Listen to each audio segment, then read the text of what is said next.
Hello everyone, नमस्कार, good morning, दुआ सलाम, सत श्री अकाल। सो वंस अगेन आप तमाम लोगों का स्वागत है। आज फिर से सेमीकंडक्टर के एक टॉपिक की डिस्कस करने वाले हैं। सेमीकंडक्टर जो कि वेरी इंपॉर्टेंट है और काफी डिफिकल्ट हो जाता है बच्चों के लिए। तो फिर से मैं सेमी लॉजिक गेट की तरह इसके 3 वीडियो बनाऊंगा, जिसमें पहले में इंट्रोडक्शन होगा, दूसरे में डिटेल एनालिसिस होगा, तीसरे में इससे न्यूमेरिकल्स होगा। क्योंकि टाइम मेरे पास थोड़ा सा कम होता है, तो बड़ा वक्त जैसे अक्सर देखोगे वीडियो में सुबह बनाता हूँ, तो टाइम के कमी के कारण ये सब मुझे करना पड़ता है। चलिए, सबसे पहले हम इसके डेफिनेशंस पे चलते हैं। क्या लिखा है कि it is three terminal device, right? Three terminal device which is use to transfer a signal from low resistance to high resistance. और यहीं से ये वर्ड लिया गया, ट्रांजिस्टर जो है यहीं से बना है। तो करंट को ट्रांसफर करता है लो से हाई। अच्छा, लो से हाई कैसे ट्रांसफर करता है वो मैं आपको बताऊंगा आगे। चलिए, दूसरा है कि फॉर्मेशन ऑफ ट्रांजिस्टर। अब ट्रांजिस्टर अगर बनाना है तो इसको दो तरीके हैं। कि जैसे यहाँ देखिए, पी को हमने क्या कर दिया, सैंडविच कर दिया एन से और एन से, यानी पी को दो साइड से एन से दबा दिया, तो ये एनपीएन ट्रांजिस्टर तैयार हो गया। या एन टाइप सेमीकंडक्टर को पी टाइप से दोनों साइड से दबा देंगे, सैंडविच कर देंगे, तो ये हो जाएगा हमारे लिए पीएनपी ट्रांजिस्टर। तो मैंने यही लिखा है, यहाँ पे थोड़ा सा मिस्टेक है, सैंडविच होगा वो। हम्म हमने क्या लिखा है, it is form by sandwich two P और एन, या तो पी या एन को by other two semiconductors. P को दूसरे अदर टू, जैसे पी है यहाँ पे तो एन और एन से सैंडविच कर दिया, एन है यहाँ पे तो उसको पी और पी से सैंडविच कर दिया। इसलिए दो ट्रांजिस्टर बन गए, पीएनपी और एनपीएन। ये किसके बेसिस पे है, तो ये हो गया on the basis of conformation.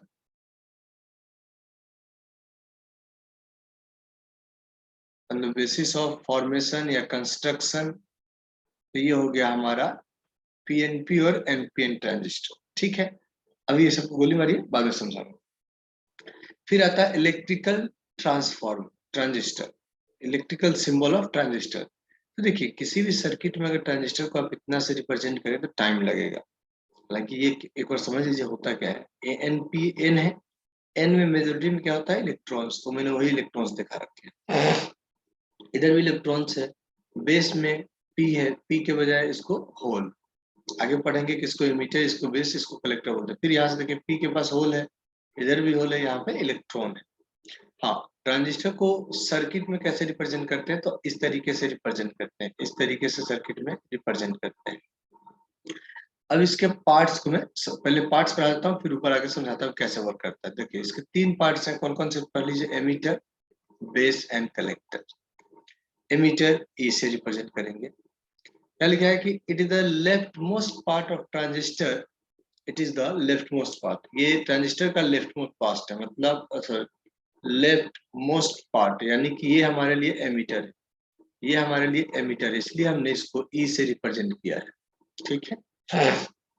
अच्छा, दूसरा क्या लिखा है कि it emit the majority charge करेंगे। जैसे यहाँ पे अगर देखोगे तो इसमें क्या मेजोरिटी में इलेक्ट्रॉन्स है, तो ये इलेक्ट्रॉन्स को एमिट करेगा। यहाँ से अगर हम बात करें तो ये इलेक्ट्रॉन्स को एमिटर से इधर की तरफ एमिट करेगा। इस जंक्शंस को बोलेंगे, क्योंकि यहाँ पे एमिटर और बेस का जंक्शन है, इसको बोलते हैं जेबी, एमिटर बेस जंक्शन। और ये अक्सर हम रखते हैं फॉरवर्ड बायसिंग में, तभी ट्रांजिस्टर यूज होता है। एक्टिव रीजन आगे पढ़ेंगे हम। तो ये हो गया फॉरवर्ड बायसिंग। फॉरवर्ड बायसिंग में रेजिस्टेंस क्या होता है, लो होता है, तो आर एल। जबकि ये वाला जो है, ये हमारे पास हो गया बेस कलेक्टर जंक्शन। ध्यान दीजिएगा, ये एमीटर बेस जंक्शन था। एक बार फिर से मैं लिख देता हूँ। देखिए, ये वाला जो जंक्शन है ये है एमीटर बेस जंक्शन, और इसको लिखते हैं, यूज करते हैं फॉरवर्ड बायसिंग में, इसीलिए इसका रेजिस्टेंस जो होता है लो होता है, रेजिस्टेंस वेरी लो।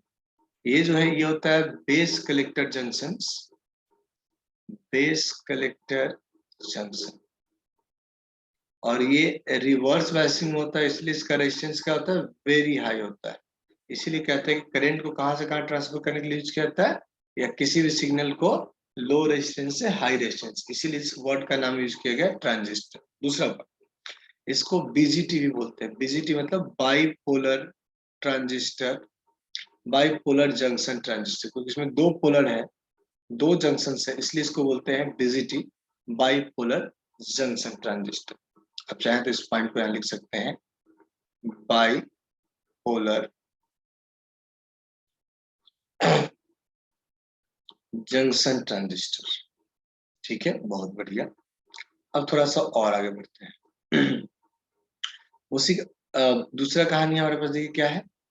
हाँ, इट इज हाईली डॉप्ड, इसका जो डॉपिंग होता है वो वेरी हाई होता है, और साइज कैसा होता है, मीडियम। क्यों डॉपिंग हाई क्यों रखते हैं, क्योंकि इसको ही मेजॉरिटी चार्ज कैरियर एमिट करना है। इसलिए देख पा रहे हो कि इसके कंपेयर में यहाँ पे इलेक्ट्रॉन की संख्या ज्यादा है, इलेक्ट्रॉन्स खचाखच कूट कूट कर भरे हुए। यहाँ भी वही कहानी है, यहाँ होल्स है तो होल्स कूट कूट कर भरे हुए हैं, तो यहाँ से होल ट्रांसफर होगा, फिर कुछ हो, फिर यहाँ जाएगा, कैसे जाएगा बताता हूँ आगे। यहाँ देखिए, दूसरा आता है हमारे लिए सेकेंड पार्ट है base. It is the middle part of transistor which is sandwich by emitter and collector, जो कि आपको डायग्राम में दिखा। It is lightly doped and very thin in size. होता क्या है, इसको लाइटली डॉप रखने का रीजन क्या है वो समझते हैं। सॉरी, जैसे मान लो यहां से 50,000 इलेक्ट्रॉन चला, अब यहाँ पे इलेक्ट्रॉन चला तो यहाँ पे प्रेजेंट क्या है, बेस में होल प्रेजेंट है, तो इलेक्ट्रॉन और होल पे रिकम्बाइन करके न्यूट्रल दे देगा। तो इसीलिए अपन कहते हैं कि इसकी डॉपिंग जो होती है वेरी थिन, मतलब साइज थिन होता है, डॉपिंग लो होता है, ताकि 50,000 में से 5,000 इलेक्ट्रॉन ही या 2,500 इलेक्ट्रॉन ही रिकम्बाइन हो सके, बाकी यहाँ पहुंच सके। मतलब मैक्स टू मैक्स समझिए ना, 5% ही इलेक्ट्रॉन रिकम्बाइन होना चाहिए। मतलब यहाँ से 100 इलेक्ट्रॉन अगर चलता है तो मात्र 5 इलेक्ट्रॉन रिकम्बाइन हो, 95% इलेक्ट्रॉन कलेक्टर में पहुंच जाए। इसीलिए इसकी डॉपिंग को वेरी लो रखते हैं और साइज को भी थिन रखते हैं। सेम कंडीशन यहाँ है, यहाँ इलेक्ट्रॉन चल रहा है, सॉरी होल चल रहा है, तो यहाँ इलेक्ट्रॉन रिकम्बाइन करेगा होल के साथ, मतलब फिर से न्यूट्रल होगा। इसकी साइज और डॉपिंग वेरी थिन रखते हैं, लो रखते हैं, इसीलिए ताकि मैक्सिमम इलेक्ट्रॉन या होल रिकम्बाइन ना हो जाए और करंट फाइनली यहाँ कलेक्टर तक पहुंच जाए। ठीक है, तो कलेक्टर जो होता है हमारे लिए आउटपुट की तरफ वर्क करता है। तो इसलिए मैंने पहले कलेक्टर की बात कर लेते हैं, फिर ऊपर आते हैं। देखिए कलेक्टर क्या है, it is a right most part of transistor. पढ़िएगा क्या लिखा है, right most part of transistor. It is used to collect majority charge carrier emitted by emitters. Its size is very wide और doping is moderate. Size very wide क्यों होता है, क्योंकि it has to dissipate more power या energy.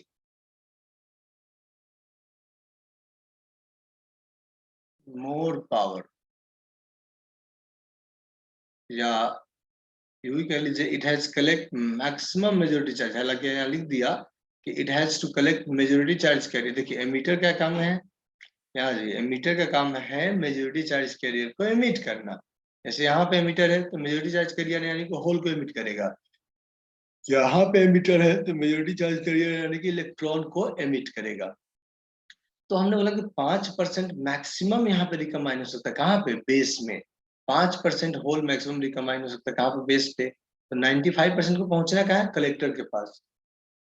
तो collector का size इतना large रखना है ताकि ये कलेक्ट कर सके, समझ पा रहे, ताकि ये क्या कर सके, कलेक्ट कर सके। और यहाँ पे काफी ज्यादा एनर्जी डिसिपेट होगा। क्यों, क्योंकि जब इलेक्ट्रॉन आएगा तो यहाँ पे ऑलरेडी रिपल्सन होगा उसके साथ, कुछ यहाँ पे माइनॉरिटी में होल होगा, वो रिकम्बाइन करेगा, तो लॉट्स ऑफ फैक्टर है जिसकी वजह से हीट लॉस्ट हो सकता है। अब साइज अगर लार्ज नहीं रखेंगे तो हीट लॉस का रेट ज्यादा नहीं होगा, तो टेम्परेचर बढ़ जाएगा और आपका ट्रांजिस्टर डैमेज हो जाएगा। अब आ जाते हैं कि इलेक्ट्रिकल सिग्नल में कैसे रिप्रेजेंट करते हैं या इलेक्ट्रिकल सर्किट में कैसे रिप्रेजेंट करते हैं। तो इस तरीके से एक ट्रांजिस्टर को रिप्रेजेंट करते हैं। जैसे ये हो गया एमीटर, ये हो गया बेस और ये हो गया कलेक्टर। अगर हम बात करें कि ये पीएनपी ट्रांजिस्टर है, पीएनपी, तो पी में एमीटर के पास होल है, तो इसने होल राइट में एमिट किया, जिधर होल एमिट करेगा उधर ही करंट जाएगा। ठीक है, तो यहाँ से करंट चला आई, और आईसी के पास जितना आई चला था उतना नहीं चला, क्योंकि कुछ आईबी तक ही आया, आईबी के बाद रिकम्बाइन हो गया। देखिए यहाँ से हमने बताया ना कि यहाँ से 100 इलेक्ट्रॉन चला या 100 होल चला, अब इसके बजाएगा 95, यानी कि यहाँ से यहाँ 100, लेकिन बीच में मतलब 95 ही मिलेगा। तो इसलिए हमने लिखाया आई चला, इधर चला गया आईबी, आईबी मतलब बेस में चला गया, और आईसी। वहां भी यही है, अगर ये पीएनपी एनपीएन ट्रांजिस्टर है, एनपीएन, तो मेजोरिटी में क्या हो जाएगा, इलेक्ट्रॉन। तो इलेक्ट्रॉन इधर राइट में एमिट होगा, तो करंट आपको लेफ्ट में मिलेगा। तो ये हो गया आई। ठीक है, ऊपर वाले में आ जाइए, देख लीजिए।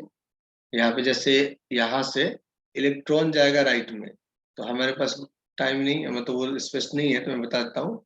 इलेक्ट्रॉन गया राइट में, तो करंट मिला आई लेफ्ट में। कुछ इलेक्ट्रॉन यहीं पे रिकम्बाइन हो गया, तो इसको हमने बोल दिया कि चलो ये आई बी बन गया। बाकी आईसी में चला गया, तो आईसी में इलेक्ट्रॉन इधर जाएगा, तो करंट अपोजिट डायरेक्शन में आएगा। ध्यान दीजिए, करंट अपोजिट, देखिए यहाँ पे ये रहा। ठीक है, करंट इधर से आईसी, इधर से आई भी कंबाइन हो गया। तो ये हमेशा किसी भी ट्रांजिस्टर में ये वैलिड है, I E is equal to I B plus I C. Done, okay fine. Come to the next point. तो ट्रांजिस्टर के सारे पार्ट की स्टडी भी कर चुके हैं। अब बात है कि ट्रांजिस्टर कौन सी रीजन में वर्क करता है।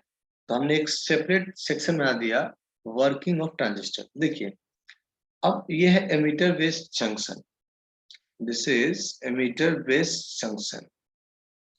उधर देखोगे तो ये हो गया reverse based, sorry collector based junction. तो हमेशा अगर आप एक्टिव रीजन में, हालांकि जितने भी डिवाइसेस बनेंगे वो सारे एक्टिव रीजन में ही यूज होता है सबसे ज्यादा।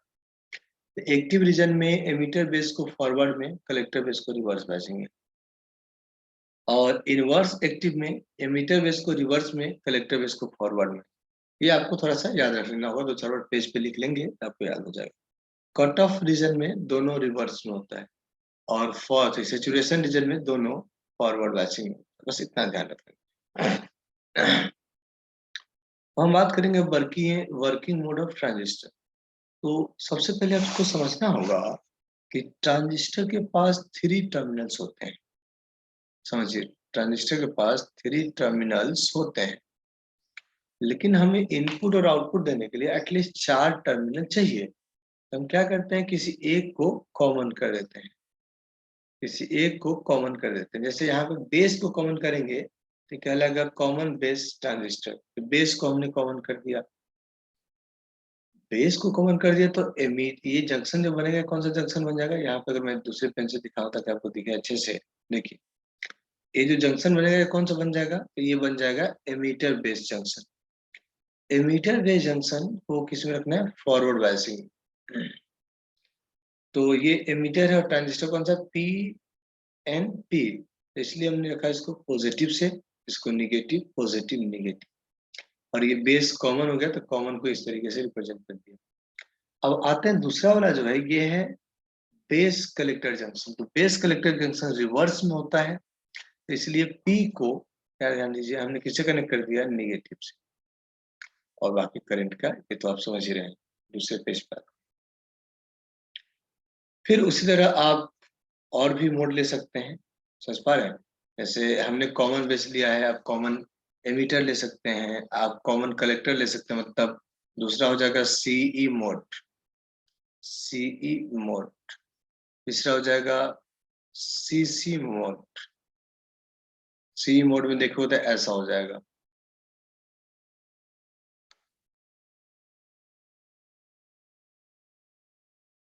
ये हमारे लिए बेस हो गया, और ये हमारे लिए कलेक्टर, और ये हमारे लिए एमिटर। बस सीसी मोड देखो तो एग्जैक्टली यही बनना है, बस लास्ट वाले को कॉमन, इसको कॉमन कर दिया, सी हो गया।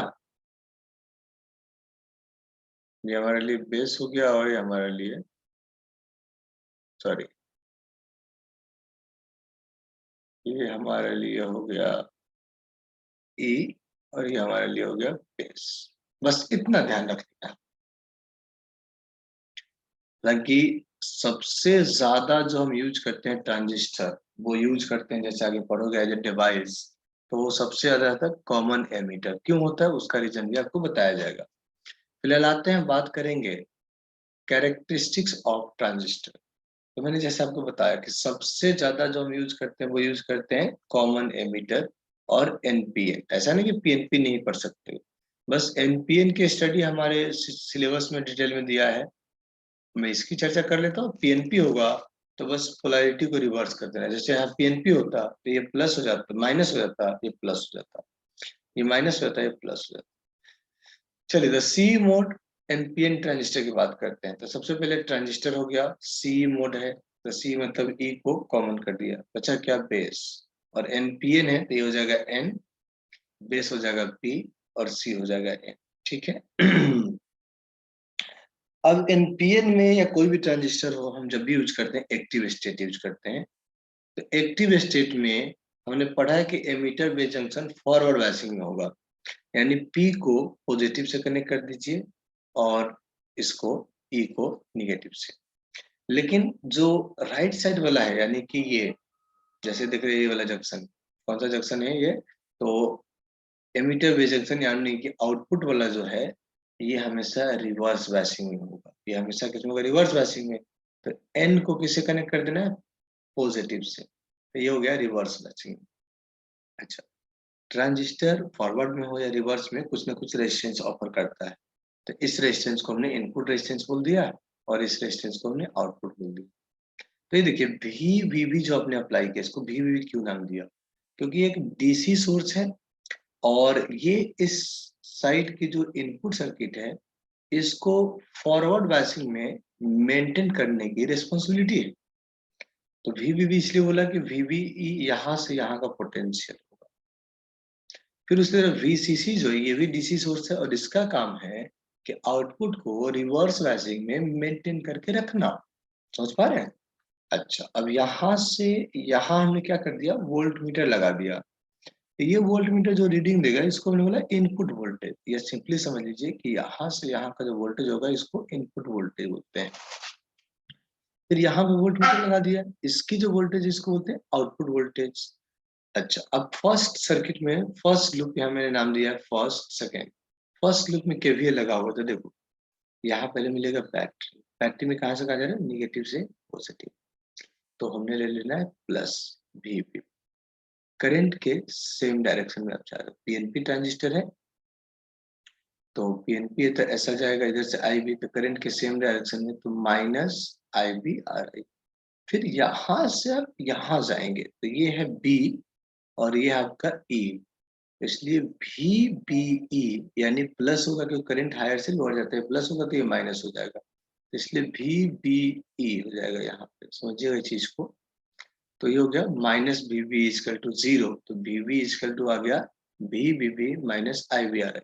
अच्छा, ये अगर किसी को समझ में नहीं है तो केवीएल ऑन अ लाइन भी पढ़ाया गया होगा, मैंने ही पढ़ाया है, तो आप यहाँ से भी ले सकते हैं कि भी B B minus I B R I equal to V input. V input को बोला वी बी और इसको बोला इनपुट इक्वेशन, यानी वी बी हमारा इनपुट हो जाएगा और आई बी हमारा इनपुट करंट हो जाएगा। ध्यान दीजिए, मैंने हालांकि आगे लिखा भी है। चलिए, अब केवीएल 2 में,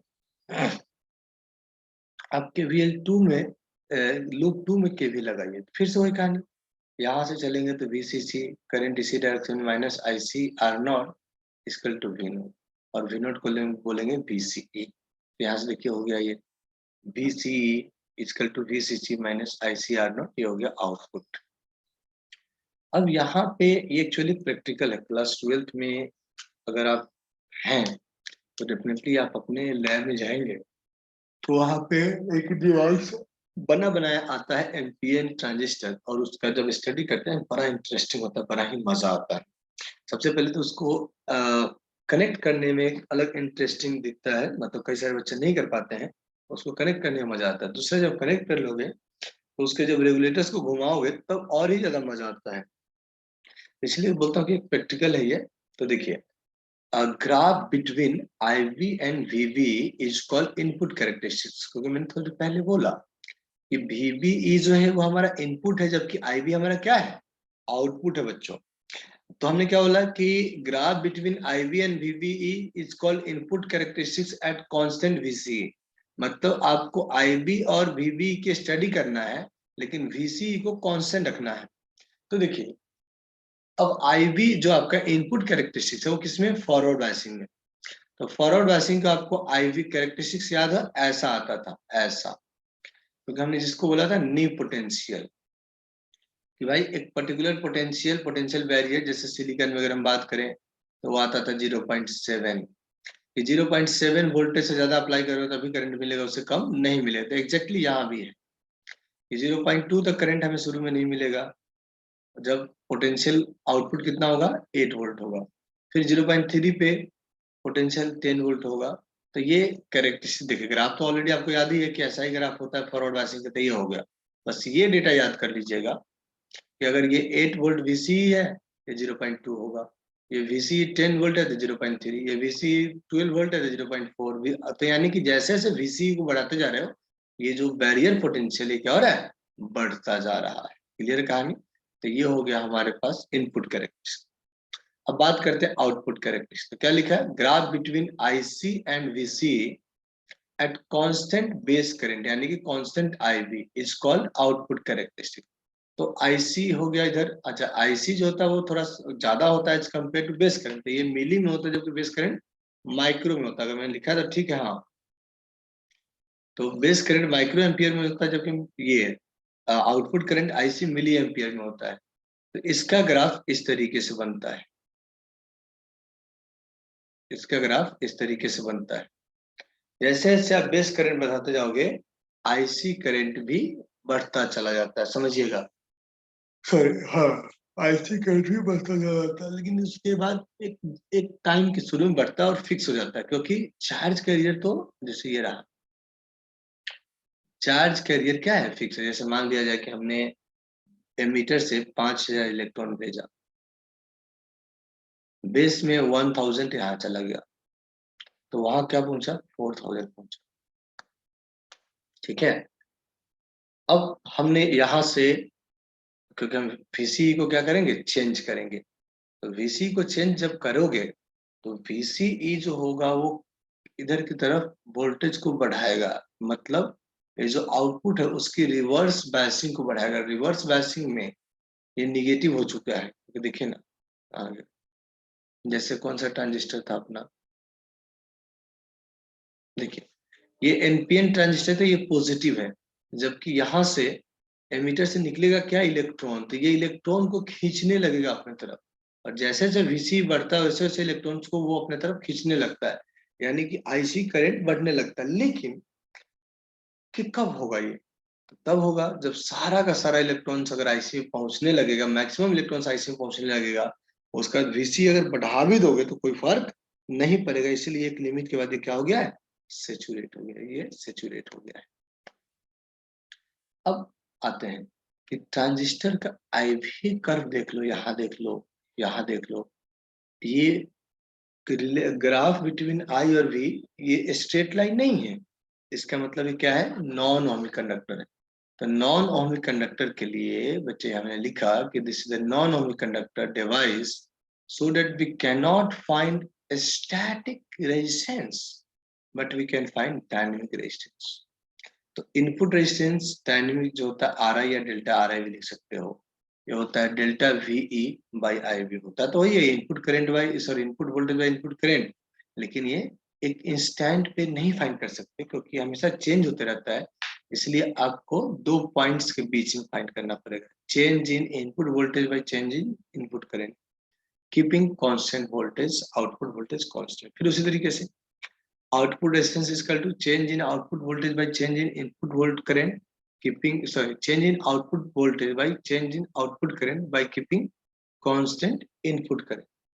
तो ये मेथड है ट्रांजिस्टर का, नो डाउट मैंने लिखा पहले, एटलीस्ट क्योंकि आपका टाइम बच जाए, क्योंकि इसी को मैं अगर ऑनलाइन आके पढ़ाता या रिकॉर्ड करते समय पढ़ाता तो काफी टाइम लगता।